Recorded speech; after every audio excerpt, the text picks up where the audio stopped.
یاد پر اتنی محبت ان سے ہو، اور وہ بھی 1000 سال گزر جانے کے باوجود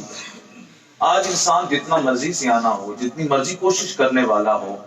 وہ بڑی حد اپنے دادا یا پردادا تک کے نام اور ان کی ہسٹری کو تھوڑا بہت جانتا ہے، اوپر تو وہ بھی اندھیرا نظر آتا ہے۔ مگر داتا صاحب رحمت اللہ تعالی علیہ کو 1000 سال گزر گئے اور آج ان کی یاد میں ہم یہاں بیٹھے ہیں، تو یہ اللہ رب العزت کا بہت بڑا کرم ہے ان پر۔ اس کی وجہ فقط اتنی ہے کہ اللہ رب العزت کے محبوب نبی اکرم علیہ السلام کا فرمان ہے کہ من کان للہ کان اللہ لہ، جو اللہ کے لیے مخلص ہو جاتے ہیں پھر اللہ ان کا ہو جاتا ہے۔ تو دراصل یہ اسی انداز کا تذکرہ ہے۔ اور داتا صاحب رحمۃ اللہ علیہ کا ایک خوبصورت پیغام کشف المحجوب شریف کی روشنی میں ہمارے سامنے موجود ہے، ہمارے پاس موجود ہے۔ کشف المحجوب شریف کا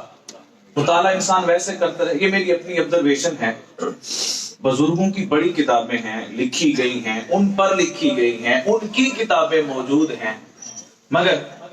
چند ایک بزرگ ایسے گزرے ہیں کہ جن کی کتابوں میں اتنی کوئی تاثیر پائی جاتی ہے، اس کی دوسری مثال ہی کوئی نہیں ملتی۔ ان میں سے سر فہرست حضرت داتا صاحب رحمۃ اللہ علیہ کی کشف المحجوب شریف موجود ہے۔ اور کشف المحجوب شریف میں حضرت داتا صاحب رحمۃ اللہ علیہ نے 5 پیغام دیے ہیں، اگر کبھی ان کو بندہ غور سے دیکھے پھر ان کی ڈیٹیل اور تفصیل موجود ہے۔ سب سے پہلی بات جو حضرت داتا صاحب رحمۃ اللہ تعالی علیہ نے کی ہے، رات ہم محترم قبلہ فانی صاحب اور مدنی صاحب، قبلہ قاری نور علی صاحب، افتخار صاحب کے ہاں سے تو ایک بات چلی کہ دیکھیے کہ داتا صاحب رحمۃ اللہ علیہ جب اس خطہ مقدسہ پاکستان میں آئے، یعنی ہندوستان کا جو صورتحال تھی، تو آپ نے کتنا کوئی کام کیا کہ علامہ رحمۃ اللہ علیہ کی بڑی مشہور ایک منقبت ہے جس میں حضرت علامہ رحمۃ اللہ علیہ نے کہا سو کہ صبح ما اپنا خاک پنجاب از دم او زندہ گشت، صبح ما از مہر او تابندہ گشت، بند ہائے کو سار آسان گسیخت۔ اور اگلا جو مصرع ہے حضرت علامہ فرماتے ہیں کہ حضرت داتا صاحب نے حضرت عمر فاروق کا دور یاد کروا دیا۔ تو 5 قسم کے پیغام حضرت داتا صاحب نے اپنی کتاب میں دیے ہیں، اور سب سے پہلا پیغام وہی ہے کہ جو علم ہے۔ علم کیا ہے؟ علم ہی سب سے بڑی چیز ہے، علم ہی انسان کی ولایت کی سب سے بڑی بنیاد ہے۔ اگر علم نہیں ہے تو پھر ولایت کی بنیاد ہی قائم نہیں ہو سکتی۔ حضرت داتا صاحب نے سب سے پہلا جو بت تھا جس کو توڑا وہ جہالت کا تھا، اور علم کے پیغام کو عام فرما کر آپ نے بتایا کہ ولایت پہلا پیغام جو دیتی ہے وہ علم، اور علم کے ساتھ محبت ہوا کرتی ہے۔ دوسرا پیغام جو حضرت داتا صاحب رحمۃ اللہ علیہ نے دیا وہ صبر کا ہے۔ خود آپ فرماتے ہیں کہ میں ایک جگہ پر گیا، ایک جگہ ہم اکٹھے ہوئے، تو فرماتے ہیں وہاں کچھ لوگ بیٹھے تھے، وہ میری ظاہری خد و خال کو دیکھ کر، سادہ سا میرا لباس ہے، کھانے کا سامان بھی میرے پاس کچھ نہیں، میں ان لوگوں کے درمیان بیٹھ گیا۔ اب وہ میری، اب داتا صاحب کے لفظ ہیں کہ وہ میرا مذاق اڑاتے ہیں، تو بھی صوفی بن گیا ہو، مطلب کہ تو پھر ولی بڑا مسجد ٹورے ہیں جناب۔ داتا صاحب فرماتے ہیں اسی دوران بھوک کا یہ عالم تھا کہ میں مجبور ہو گیا تھا کہ میں بیٹھ جاؤں، چلنے سے بھی قاصر ہو چکا تھا۔ فرماتے ہیں ان لوگوں کے پاس میٹھے میٹھے خربوزے تھے، تو وہ خربوزے کھا کر چھل کے مجھ پر پھینکتے۔ فرماتے ہیں میں وہاں موجود، وہ خربوزہ کھاتے، چھلکا میری جانب پھینکتے، یوں وہ میرا مذاق اڑاتے۔ اور خود فرماتے ہیں میں نے اس وقت اپنے رب سے شکایت کوئی نہیں کی۔ اگلے دن کا جب سورج طلوع ہوا تو جو مناظر باقی تھیں وہ بھی اس صبر کی وجہ سے طے ہو چکی تھی۔ یہ آپ نے دوسرا پیغام دیا۔ تیسرا پیغام حضرت داتا صاحب نے دیا وہ خدمت کا ہے۔ ویسے بھی ہمارے بزرگوں کا طریقہ ہے کہ وہ کہتے ہیں کہ خدمت کرو تو خدمت کی جائے گی۔ انسان کچھ نہ کرے اور وہ کہے کہ میری خدمت کی جائے، ایسا پاسبل نہیں ہے، ممکن نہیں ہے۔ حضرت داتا صاحب رحمۃ اللہ علیہ خود فرماتے ہیں کہ میں نے اپنے شیخ گرامی کی اتنی خدمت کی، یہاں تک کہ میں پانی گرم کرتا ان کے وضو کرنے کے لیے۔ اور خود ہی فرماتے ہیں کہ میں ایک دفعہ اپنے شیخ حضرت شیخ ابو الفضل خطلی رحمۃ اللہ تعالی علیہ کو وضو کروا رہا تھا گرم پانی سے، وہ بڑے خوش ہوئے اور مجھے دعائیں دی۔ اور ساتھ حضرت داتا صاحب رحمۃ اللہ علیہ فرماتے ہیں میرے دل میں ایک خیال آ رہا تھا۔ وہ بڑی عجیب بات داتا صاحب رحمۃ اللہ علیہ نے فرمائی کہ یہ انسانی نیچر ہے، انسان کی فطرت ہے کہ یہ باتیں دل میں آتی ہیں، خیال آتا ہے۔ فرمانے لگے میرے دل میں خیال یہ آ رہا تھا کہ جب اللہ نے انسان کو پیدا فرمایا، انسان کی قسمت کو بھی رب نے لکھا، تو پھر یہ کیوں کہا جاتا ہے کہ خدمت کرو گے تو کچھ مقام پا جاؤ گے، ادب کرو گے تو مقام پا جاؤ گے؟ پھر یہ کیوں کہا جاتا ہے کہ تم نیک لوگوں کے ساتھ بیٹھو گے تو نیک صحبت تمہیں ملے گی تو تمہارا نصیبہ اچھا ہو جائے گا؟ فرماتے ہیں یہ ساری باتیں میرے دل میں آ رہی تھی تو میرے شیخ نے پہلے میرے پانی کی تعریف کی کہ تو نے پانی گرم کیا، اور ساتھ ہی مجھے فرمانے لگے علی بن عثمان، اصل بات یہ ہے کہ تم یہ سوچ رہے ہو نا کہ خدمت کرنے کا فائدہ کیا ہے جبکہ مقدر لکھا جا چکا، تو سنو، اس کا فائدہ یہ ہے کہ اللہ رب العزت نے انسان کا نصیبہ تو لکھ دیا، انسان کا معاملہ تو لکھ دیا۔ جب اللہ کسی پر مہربان ہوتا ہے تو اس کو دو نعمتیں عطا کرتا ہے، سب سے پہلی اسے نعمت توفیق توبہ عطا کرتا ہے، دوسری نعمت یہ کرتا ہے کہ اپنے کسی مہربان کے قریب کر دیتا ہے،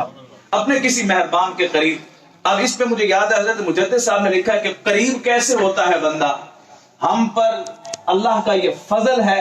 اللہ کا یہ انعام ہے۔ میں اپنے جید علماء کرام کی موجودگی میں بڑے وثوق کے ساتھ یہ بات عرض کر رہا ہوں کہ ہمارے مقدر میں حضرت داتا صاحب کا ذکر لکھا تھا، اللہ رب العزت نے یہ مہربانی فرمائی، اور حضرت مجدد صاحب نے لکھا ہے کہ اگر تمہیں بہت پہلے کسی لوگ آدمی کی محبت میسر آ جائے اور تم اس کا ذکر کرنے لگو تو سمجھو اللہ نے تمہیں اس بندے کا قرب عطا فرمایا۔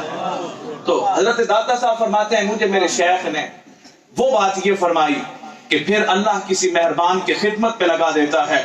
اور سنو، اب یہ جو جملہ ہے یہ حضرت شیخ ابو الفضل خود علی کا بھی ہے، اور شیخ ابو الفضل خود علی کے بھی مرکز سیدنا علی المرتضی رضی اللہ تعالی عنہ کا بھی ہے کہ کبھی بھی اگر تم چاہتے ہو کہ ہمیں زندگی میں کبھی پریشانی نہ ہو، دکھ نہ ہو، خوف نہ ہو اور غم نہ ہو، تو اس کا ایک ہی نسخہ ہے کہ اپنی زندگی سے کاش کا لفظ نکال دو۔ آخری جو بات میں عرض کر کے بات کو ختم کرتا ہوں، حضرت داتا صاحب رحمۃ اللہ علیہ نے جو 5واں پیغام دیا وہ یہ ہے کہ ادب سب سے بڑی چیز ہے، یہ بنیادی چیز ہے۔ اور حضرت داتا صاحب رحمۃ اللہ علیہ نے خود یہ واقعہ نقل فرمایا کہ آپ کے استاد گرامی ہیں شیخ ابو القاسم قشیری رحمۃ اللہ تعالی علیہ۔ آپ فرماتے ہیں میں ان کے پاس ایک مرتبہ گیا اور میرے دل میں خیال یہ تھا کہ آج میں جاتا ہوں تو میں نے چند ایک سوال پوچھنے ہیں اپنے استاد سے۔ یہ جو آپ حضرات بعض دفعہ کچھ لوگ چیک کرنے کے لیے سوال پوچھ لیتے ہیں، یہ تو اگر بڑے ہی مناسب، بڑے مہذب، بڑے محبت والے انداز میں کہا جائے تو یہ زیبا نہیں ہے۔ کسی کو چیک کرنے کے لیے سوال پوچھنا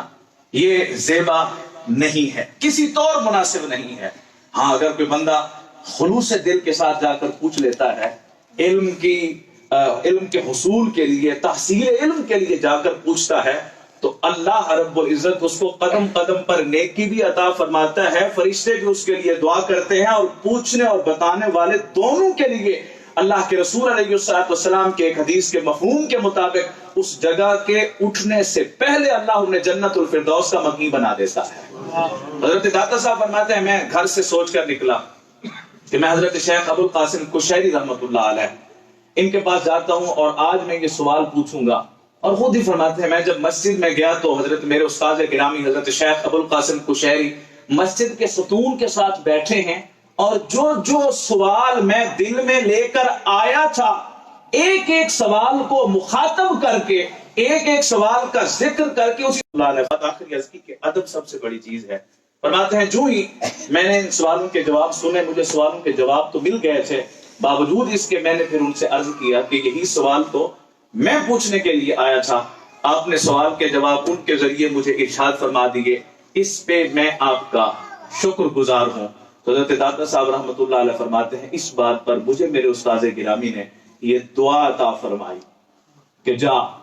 اللہ تم نے آج جتنا یہ میرا ادب کیا ہے، اور تم نے تو سوال پوچھنے کے لیے آیا تھا، سوالی بن کے آیا تھا، اور میں نے سوال دوسرے طریقے سے بتا دیے، تب بھی تو نے اپنے مدعا کا اظہار کیا۔ دنیا دیکھے گی کہ دنیا تیرے دروازے پہ آ کر اپنے سوالات پیش کیا کرے گی۔ آج ہم دیکھ سکتے ہیں بر صغیر میں حضرت داتا صاحب رحمت اللہ علیہ سے بڑا مزار کوئی نہیں ہے، اور دن کے 24 گھنٹے وہاں لوگ آ رہے ہیں، لنگر کھا رہے ہیں، اور داتا کا مطلب ہی ہمیشہ دینے والا ہوتا ہے۔ ایسا ہو کیوں نہ کہ میرے امام اعلیٰ حضرت رحمت اللہ علیہ نے یہ جو بات ارشاد فرمائی وہ آج بھی کسی بھی سید کے گھرانے پہ بندہ جائے تو محسوس ہوتی ہے۔ وہ وجہ صرف فقط اتنی ہے کہ تو ہے عین نور، تیرا سب گھرانہ نور کا، وما علیہ۔